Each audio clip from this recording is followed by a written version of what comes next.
اب دیکھیے، جہاں تک ابن عربی کا تعلق ہے، ہمارے ہاں یہ دو اپوزٹ پولز ملتے ہیں بزرگوں میں۔ ایک انتہا پر ابن تیمیہ ہے رحمۃ اللہ علیہ، جن کے بارے میں میں نے آپ کو بتایا کہ انہوں نے اس طرح سمجھا ہے، اس طرح اترتا ہے اللہ جیسے میں یہ ممبر سے اتر رہا ہوں، یہ زیادتی ہے۔ لیکن بہرحال ایک فکر ہے، ایک سوچ ہے۔ قرآن اور حدیث کے بہت بڑے عالم تھے، بہت بڑے عالم، بہت بڑے عالم۔ دوسری انتہا پر ابن عربی ہیں، جن کا فلسفہ میں نے آپ کو بتایا۔ تمام صوفیاء ابن عربی کو شیخ اکبر کہتے ہیں، الشیخ الاکبر، اور صرف الشیخ کہیں گے، دی شیخ، تو اس سے مراد ابن عربی ہوگا۔ اور ابن تیمیہ انہیں کہتے ہیں زندیق، ملحد۔ یہ دو انتہائیں ہیں۔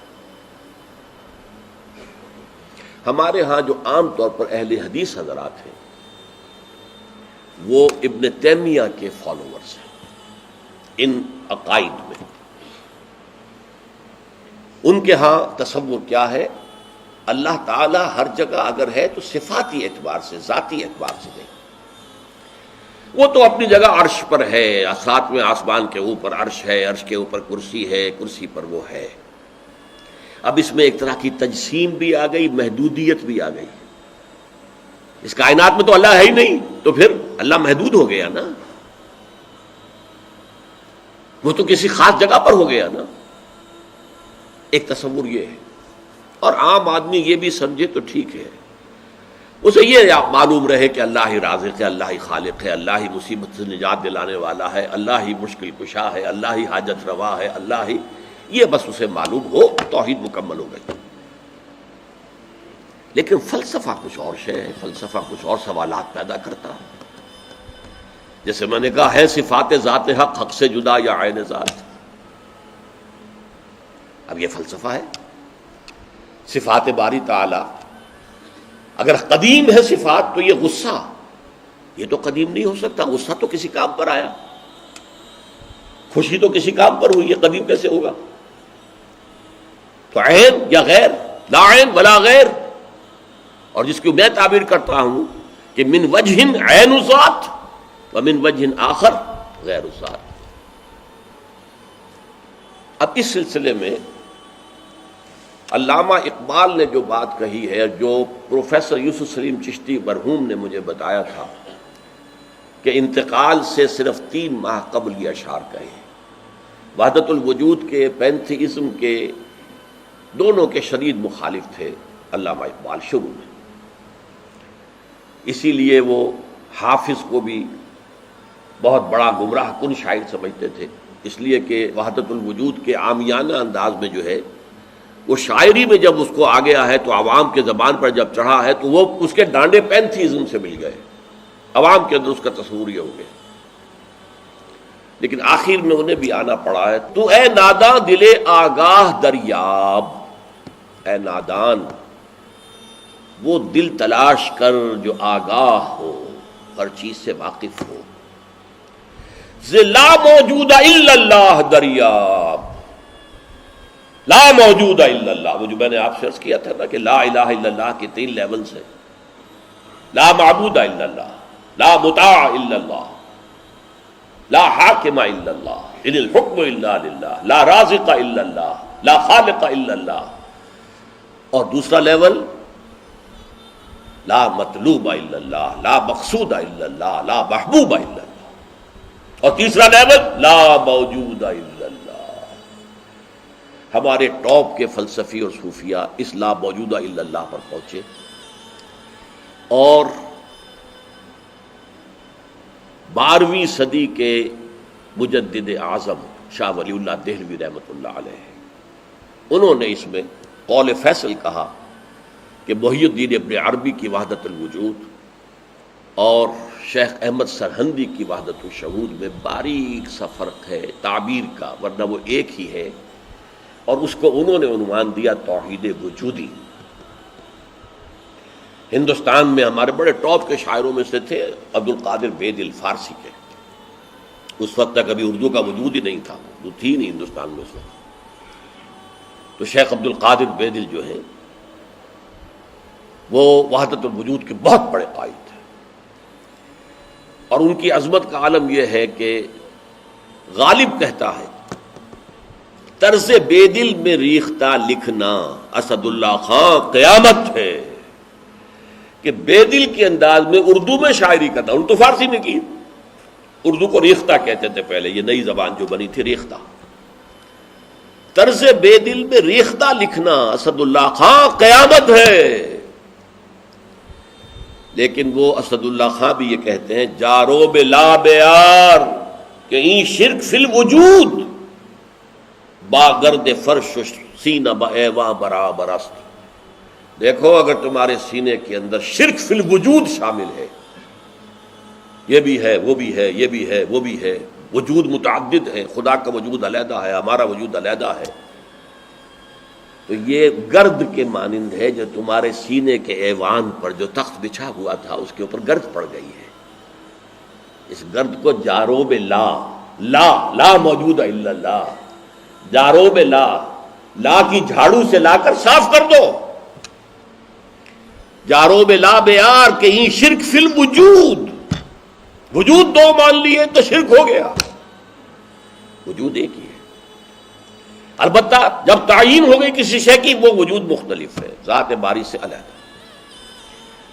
بہرحال یہ مباحث ہیں اس آیت مبارکہ سے متعلق، اور میں نے آپ کے سامنے ساری بات رکھ دی۔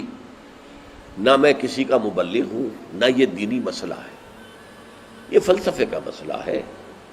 اب فلسفے میں بہت سے مسائل ایسے پیدا ہو گئے، سائنس کے مسائل ہیں کہ جو کتاب و سنت یا کم سے کم حدیث کی بعض چیزوں سے ٹکراتے ہیں، اب اس میں آدمی غور کرے گا، سوچے گا۔ اسی طریقے سے یہ فلسفے کے مسائل ہیں جو ہمیشہ سے جن پر کام ہو رہا ہے، لیکن یہ دین جو ہے وہ شریعت اور طریقت کا نام ہے، حقیقت کو چھوڑ دو، حقیقت جو ہے بس ہے۔ تم سورج مکھی کے پھول بن جاؤ، تمہاری توجہ ہر وقت اپنی اس ذات جو جس نے تمہیں پیدا کیا ہے، حقیقت تو وہی ہے، لیکن سورج مکھی کے پھول بن جاؤ۔ لیکن اسے آپ غلط کہیں، مجھے کوئی اعتراض نہیں، لیکن یہ کہ ایک شخصیت کو میں ایسے سے واقف ہوں جو اہل حدیث بھی کٹر تھے اور صوفی بھی بڑے تھے۔ یہ جو ہمارے ہاں مشہور ہے غزنوی خاندان، مولانا عبداللہ غزنوی آئے تھے اور وہ اپنے تصوف کی بعض آراء کی وجہ سے اور بعض اپنی اہل حدیثیت کی آراء کی وجہ سے افغانستان سے نکال دیے گئے تھے، غزنی سے نکال دیے گئے، تو امرتسر میں آ کر آباد ہوئے۔ ان کی اولاد ہے یہ غزنوی خاندان، ان میں مولانا داؤد غزنوی رحمۃ اللہ علیہ سے میرا بڑا قرب رہا ہے۔ ان کے پھر بیٹے تھے ابو بکر غزنوی، وہ معروف ہیں، کافی لوگ ان سے واقف ہوں گے۔ داؤد غزنوی رحمۃ اللہ علیہ یہ دو متضاد چیزوں کا مجموعہ تھے، تصوف بھی اور اہل حدیثیت بھی۔ عام طور پر اہل حدیث کی ساری توجہ ظاہر پر رہتی ہے، وہ باطن میں جانتے ہی نہیں، اندر نہیں جاتے، فلسفے سے کوئی تعلق ہی نہیں، لیکن فلسفہ اور تصوف یہ جڑے ہوئے آپس میں چولی دامن کے ساتھ۔ انہوں نے ایک دفعہ منٹگمری میں جو اب ساہیوال کہلاتا آ کر تقریر کی، اہل حدیث مسجد تھی، میں بھی گیا ہوا تھا سننے کے لیے۔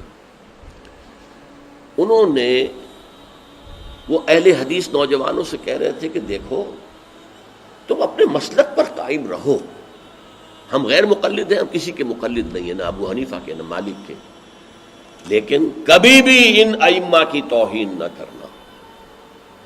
یہ ہمارے عام نوجوان جو کہتے ہیں ابو حنیفہ کو کیا پتا تھا، ابو حنیفہ کے پاس تو علم ہی نہیں تھا، ابو حنیفہ تو جو ہے علم حدیث میں کورے، یہ توہین کے الفاظ کبھی استعمال نہ کریں۔ اچھا، اس واعظ کے ساتھ انہوں نے مثال دی کہ دیکھیے شیخ محی الدین ابن عربی رحمۃ اللہ علیہ کے سب سے بڑے مخالف شیخ احمد سرہندی رحمۃ اللہ علیہ تھے، دونوں کے لیے رحمۃ اللہ علیہ کہا۔ میں حیران ہو گیا، یہ وہابی آدمی، کٹر وہابی اہل حدیث، اور یہ شیخ ابن عربی رحمۃ اللہ علیہ کہہ رہا۔ خیر میرے دل پر بھی اثر ہوا کہ بڑی وسعت ہے ان کے فکر و نظر میں۔ میری اہلیہ کے چچا تھے، ان کے ایک بیٹے، سب سے چھوٹے بیٹے یہاں مجمع میں موجود بھی ہیں، شیخ فضل الرحمان مرحوم۔ ان کے بہت گہرے تعلقات تھے یہ جو خاندان غزنوی خاندان سے. انہوں نے شام کو کھانے پر بلایا, مجھے بھی بلا لیا, میں ان کا داماد ہی تھا نا. تو وہاں میں نے کہا کہ حضرت آپ نے شیخ ابن عربی کے ساتھ رحمت اللہ علیہ کے الفاظ استعمال کیے, جبکہ ابن تیمیہ نے کوئی شرعی گالی چھوڑی نہیں ان کے لیے. زندیق, ملحد, اور آپ اہل حدیث ہیں, یہ کیسے ہوا؟ میں ان کی عظمت کا قائل ہو گیا, ان کی آنکھوں میں آنسو آ گیا.